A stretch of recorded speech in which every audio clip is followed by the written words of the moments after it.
Welcome to Revenge with Arya. I launched my dream floral studio and invited my entire family to the grand opening. Not one of them showed up. They all went to my brother's graduation dinner instead, the celebration for a degree he'd finished 2 months ago, while I stood in a room full of flowers no one came to see. And as I turned off the last light alone, my dad finally called. "We should talk about the business," he said. "My name is Maya Hart. I'm 31. And if you think you know how this story ends, stay with me."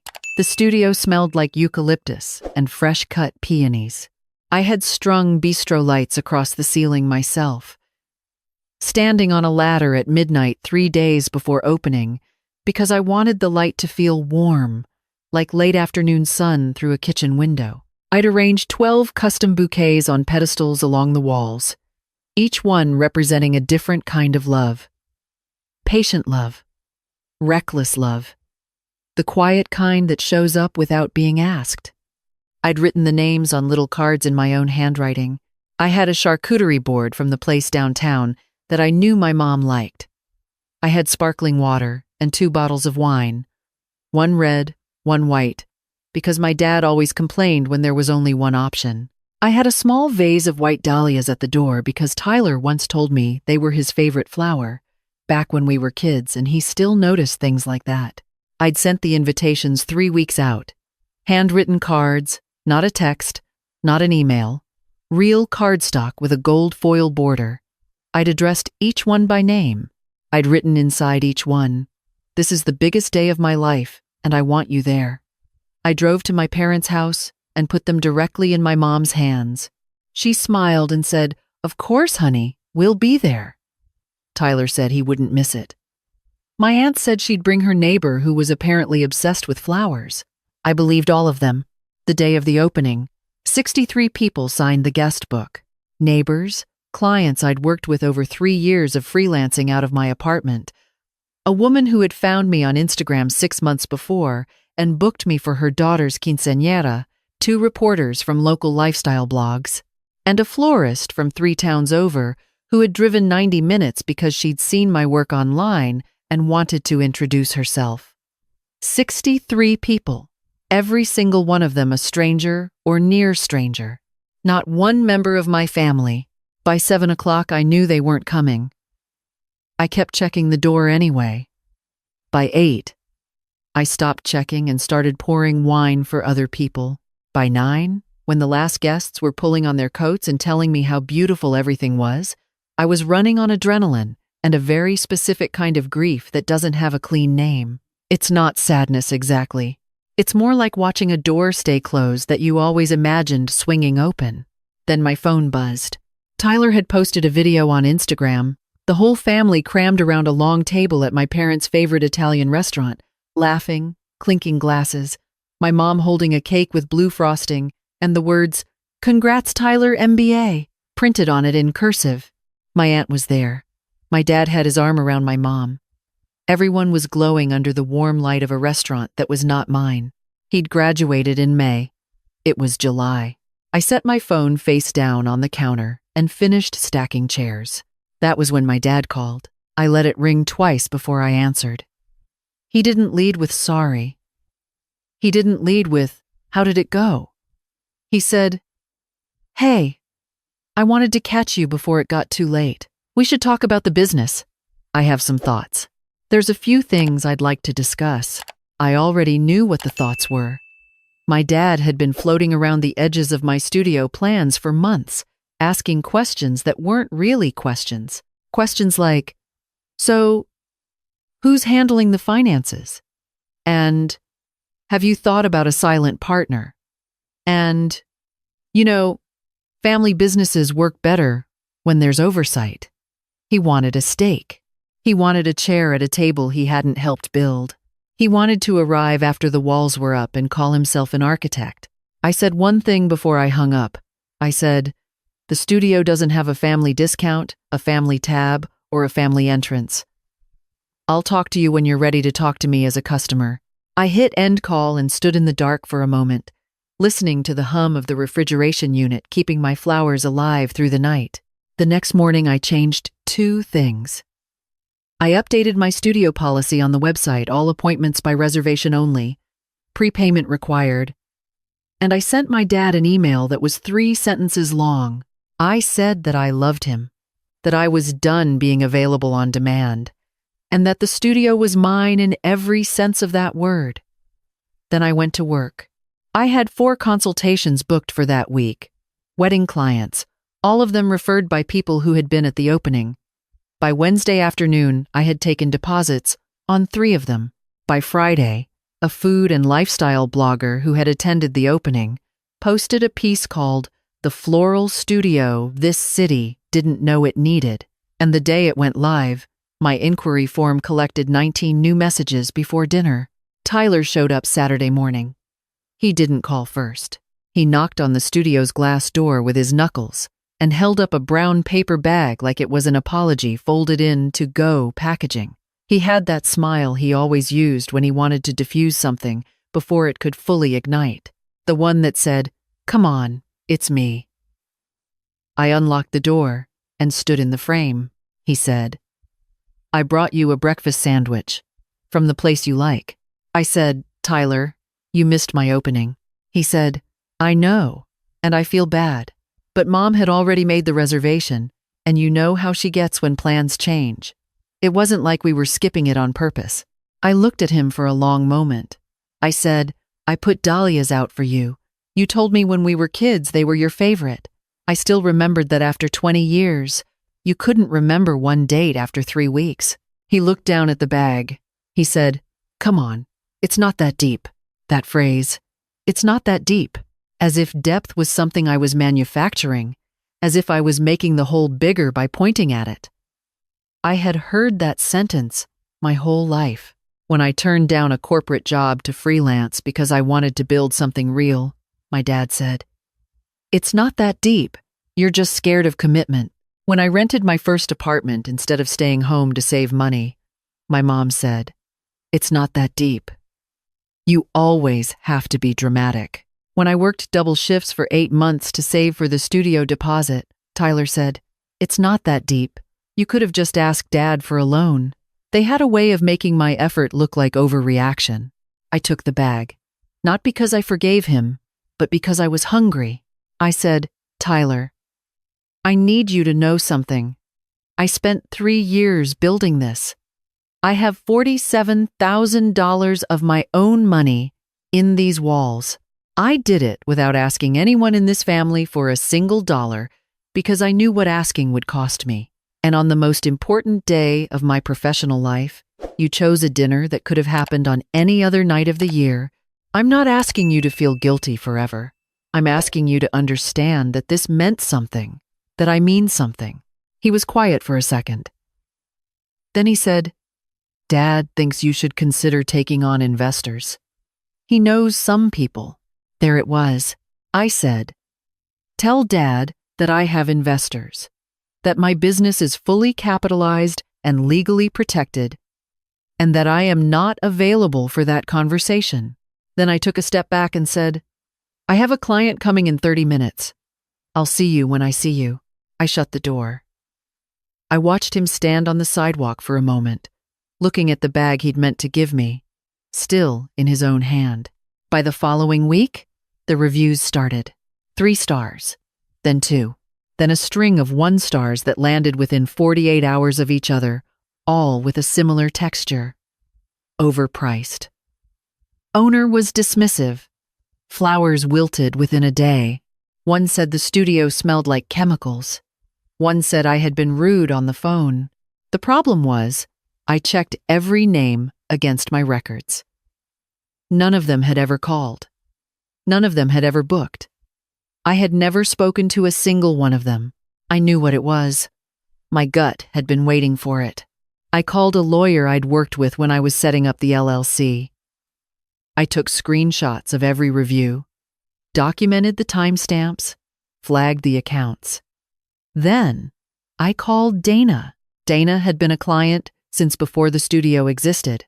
She was a journalist at a regional magazine, the kind of publication that covered local business, community stories, real things happening to real people in a real city. She had hired me to do the flowers for her sister's baby shower 2 years before, and when it was over, she had hugged me and said, "You're a story I want to tell someday." I had laughed. I was calling her now. She listened to everything without interrupting. When I finished, she was quiet for a moment, and then she said, "Can I see the timestamps on those reviews?" I sent them while we were still on the phone. She said, "Maya, these were all posted between 11 p.m. and 1 a.m. on a Tuesday. That's not organic. That's coordinated." She asked if I wanted to go on record. I said yes before she finished the sentence. The piece ran the following Thursday. The headline was, "Bloom and Backlash: How One Local Florist Fought a Family Smear Campaign and Built Something Bigger." Dana had done her research. She had cross-referenced the fake review accounts, found 3 of them linked to the same IP address, traced that address to a neighborhood 20 minutes from my parents' house. She had a quote from one of my opening night clients, a woman who had watched me single-handedly arrange a 200 stem installation for her wedding, and said, "She doesn't cut corners, she builds things that last." And she had a quote from a member of my studio staff, a part-time assistant I'd hired straight out of a floristry program, who said that my dad had come in the week before, asking pointed questions about our lease, agreement, and whether the building owner had other interested tenants. My dad had gone to my building's landlord. The day the article went live, I had 47 new followers before noon. By evening, local florists were sharing the piece with their own communities. Comments poured in. "This is what happens when women build things without asking for permission. She didn't need their approval then, and she doesn't need their apology now." One comment said, "This woman is proof that your support system doesn't have to share your last name." That night, my mom called and left a voicemail. She said, "Maya, this is embarrassing for all of us. You aired family business in public, and now everyone is talking. Your father is hurt. You're making us look like villains when we were only trying to help." I played it twice, then filed it in a folder I labeled "Not My Emergency," and went to sleep. 3 days after the article, she came in. I was closing up for the night, sweeping petals off the floor, when I heard a knock at the back door. I almost didn't answer. When I opened it, Sienna was standing in the alley with her arms wrapped around herself, even though it wasn't cold. She was Tyler's girlfriend of 4 years, soon-to-be fiancé. I'd heard through the family pipeline, though no one had told me directly. She was the person at that dinner who had texted me a single heart emoji at 9:14 p.m. The night of my opening, the only acknowledgement from anyone in that room that anything significant was happening anywhere else? She said, "I need about 10 minutes. Please." I let her in. We sat at the work table in the back, the one I used for arranging, covered in the ghosts of pollen and stem ends. She had her phone face down on the wood and her hands flat on the table like she was trying to keep them still. She said, "I need you to know I didn't know how far it had gone. I knew your dad was nervous about the studio, nervous about money, nervous about influence. He uses that word a lot. Influence. But I didn't know they'd made a plan." I waited. She turned her phone over. She said, "Tyler added me to a group chat 3 months ago. I thought it was just family updates." It wasn't. The group was called Family First. It included my dad, my mom, Tyler, my aunt, and 2 cousins I'd spoken to maybe 4 times as an adult. The messages went back to February, 2 months before I'd even announced the studio's opening date. In one thread, my dad said that I was overextending myself and that someone needed to step in before I embarrassed the family with a public failure. My mom agreed. Tyler said, "I'll talk to her." There was a thread about reaching out to my landlord, framed as a friendly check-in, scouting whether there was a breaking clause option. There was a thread about the reviews my dad had copy-pasted a template and asked 3 family members to post it from different accounts. Tyler had said, "That feels like a lot." My dad had said, "It's necessary. She needs to understand that this market is harder than she thinks." And then there was a thread from the night of my opening. A photo Tyler had taken at the restaurant. The whole family mid-laugh, my mom holding the cake. And under it, my dad had written, "She'll come around when she realizes she needs us." I sat with that for a long moment. Sienna's voice was unsteady. She said, "I'm not going to pretend I didn't sit at that table that night. I am going to tell you that I've thought about almost nothing else since then. And I'm going to tell you something else." She paused. "I'm not marrying into this." I looked at her. She said, "I love Tyler, but I've watched what this family does to people who don't fall in line, and I won't do it. I won't raise kids inside that," I told Tyler 2 nights ago. He cried. He said I was overreacting. I said I was drawing a line. She pushed her phone across the table. She said, "If you want to use any of this, use it. If you need me on record, I'm on record." I looked at the screenshots, dates, names, their exact words. Proof that it wasn't paranoia, wasn't drama, wasn't making things deep where there was nothing. Proof that what I had felt in my body for years had been real and documented and apparently group chatted about on a Tuesday. I said, "Thank you, Sienna." She nodded. She stood up and picked up her phone and then stopped at the door and said, "For what it's worth, the studio is extraordinary. I've never seen anything like it." I said, "I know."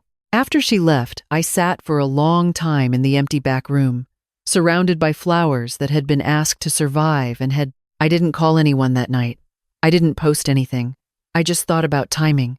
2 days later, Sienna posted the screenshots herself. All of them. She didn't write a long caption. She wrote 4 words.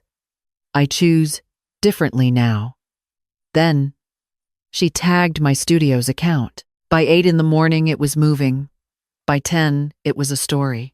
By noon, Dana had called to say her editor wanted a follow-up piece. I gave her 20 minutes on the phone and said everything I had been quietly feeling for 3 years in a row. I said that I had grown up being told that my work was a hobby and my dreams were a phase. I said that I had built the studio entirely alone. Every invoice, every permit, every hour of overtime, because I understood that accepting help from people who don't believe in you comes with a price you can't always see at the time of signing. I said that the thing that hurt most was not the empty chairs on opening day. It was the awareness that they had expected me to need them to survive. And I had not. And that, apparently, was the problem. The follow-up ran under the headline, "She built it without them." That was the part they couldn't forgive. The comments were a wave. "This is every woman who ever made something real with her own hands while her family waited for her to fail." They didn't miss her opening because they were busy. They missed it because showing up would have meant admitting she was right. The group chat is called Family First, but she was last on every list they made. She's not the odd one out. She's the only one paying attention. My reservation calendar filled. Not days out, weeks. I had to add a wait list. I hired 2 more part-time assistants, both of them recent floristry graduates, who had sent me messages after reading the article. Both of them talented and hungry and completely uninterested in being told they had chosen the wrong field. I started a workshop series on Sunday afternoons. Basic arranging, seasonal design, floristry for beginners, and every session sold out in under 2 hours of posting. One evening, a woman came in alone and walked slowly through the studio, touching nothing, looking at everything. When she reached the counter, she said, "My daughter wants to study floral design, and I've been telling her it isn't practical." She looked like she was working something out. She said, "I think I came here to see if I was right." I made her a small arrangement while we talked. I asked her what her daughter's work looked like. She pulled out her phone and showed me. I looked at the photos for a long moment and said, "She's better at 17 than I was at 23. Get out of her way." The woman cried a little. She bought the arrangement and tipped me double and left. My dad texted me twice that month. The first time was the week after the follow-up article. He said, "Can we talk? Just the 2 of us. No lawyers, no reporters." I wrote back 1 line. "Book through the website. Same as everyone else." He didn't respond. The second text came at the end of the month. He said, "I'm proud of you, Maya, whether you believe that or not." I read it 4 or 5 times, trying to decide what it cost him to send it and whether it changed anything. It didn't change anything, but I saved it, somewhere in the back of a folder, the way you save something that might matter later, even if it doesn't matter now. Tyler and Sienna didn't get engaged that fall. I heard from a cousin that they were taking time apart. I didn't call Tyler about it, but I sent him a small thing in the mail, a single dried dahlia pressed between 2 pieces of cardstock. No note. I don't know why exactly. Maybe because 20 years ago he pointed at a flower and said it was beautiful, and that memory still lived somewhere in me and I wasn't ready to let it go entirely. In November, I signed the lease on a second space, a converted Victorian on the east side of the city. High ceilings, original hardwood, a courtyard in the back that I was already picturing, full of hanging installations and potted herbs and people who had come to learn something with their hands. I'd been quietly negotiating since August. I had a business partner now, a woman I'd met at a regional floral conference who had 20 years of event experience and the particular kind of calm that makes rooms feel like you're in good hands. We called the second location Heart & Co. because I had decided that my last name was not a weight I was carrying anymore. It was a flag. The ribbon cutting was on a Thursday morning. A small crowd gathered on the sidewalk. There was coffee and there were flowers, obviously. Dana was there with a camera. A woman from a national lifestyle site had driven in the night before and was standing near the door with a notebook. I wore my work apron and my good boots, and I felt completely at home inside my own life, for the first time in memory. Someone asked me to say something before we cut the ribbon. I wasn't prepared to make a speech. I said the only thing that felt true. I said, "A few years ago, someone told me I was in over my head. I was. That's where the flowers are." We cut the ribbon and people clapped, and I walked inside my second building and stood in the middle of it, taking a full breath.